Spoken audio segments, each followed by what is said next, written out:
बिस्मिल्लाहिर्रहमानिर्रहीम। तो last lecture में हमने देखा था कि रदरफोर्ड का जो एक्सपेरिमेंट है वो क्या था, उसकी कुछ की पॉइंट और उसके एक्सपेरिमेंटल थ्योरी के बारे में। तो आज हम बात करेंगे उसकी ऑब्जर्वेशन के बारे में और उन ऑब्जर्वेशन के अकॉर्डिंग वो किस रिज़ल्ट पे पहुंचा था इसके बारे में। तो सबसे पहला हमारे पास जो पॉइंट आ जाता है ना, वो क्या है, वो ये है कि रदरफोर्ड ने इन ऑब्जर्वेशन की बुनियाद पे क्या क्या नतीजे निकाले थे, वो हम यहाँ पे डिस्कस करेंगे। तो सबसे पहले हमारे पास आ जाता है, उसने किया ये था कि यहाँ पे देखें ज़रा, ये हमारे पास लेट्स सपोज ये एटम्स हैं, गोल्ड फॉयल के एटम्स थे।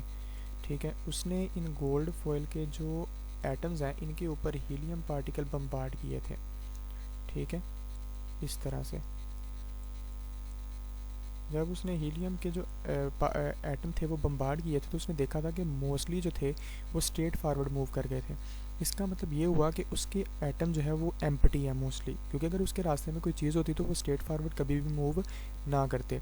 तो उसने फिर ये क्या कहा, उसने कहा कि जब दूसरे पॉइंट के अंदर वो आके क्या कहता है कि वो कहता है कि इसके एटम के अंदर देखें, यहाँ पे ये एटम है, लेट्स सपोज पहले पॉइंट में बताया कि स्ट्रेट फॉरवर्ड मूव किए। उसने कहा कि कुछ पार्टिकल ऐसे थे जो फेयरली लार्ज एंगल पे डिफ्लेक्ट किए थे।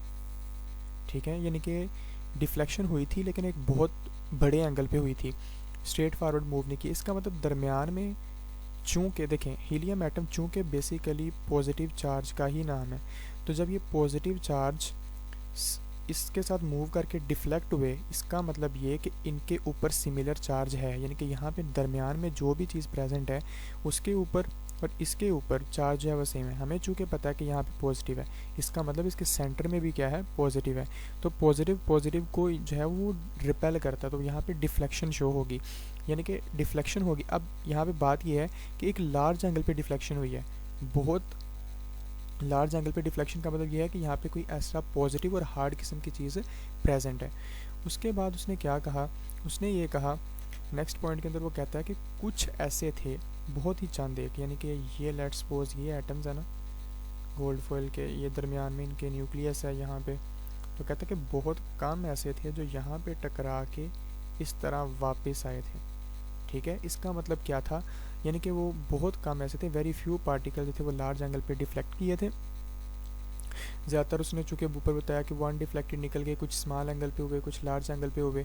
तो ये उसने बताया कुछ, ये जो मैंने शो किया ये बाउंसिंग बैक है, यानी कि यहाँ पे जब ये चीज़ बाउंस बैक होगी इसका मतलब ये है कि इसके दरमियान में जो भी चीज़ प्रेजेंट है वो बहुत हार्ड किस्म की है। और इसने ये भी बताया कि अगर चूँकि ये चंद एक यहाँ पे बैकवर्ड मूव किए हैं, इसका मतलब ये हुआ कि जो मोस्टली वॉल्यूम था, चूँकि मोस्टली सीधे गुजरे थे, इसका मतलब मोस्टली जो इसका वॉल्यूम है एटम का वो एम्प्टी है और जो दरमियान में चीज़ प्रेजेंट है वो बहुत छोटी है। तो ये चंद एक इसकी ऑब्जर्वेशन है।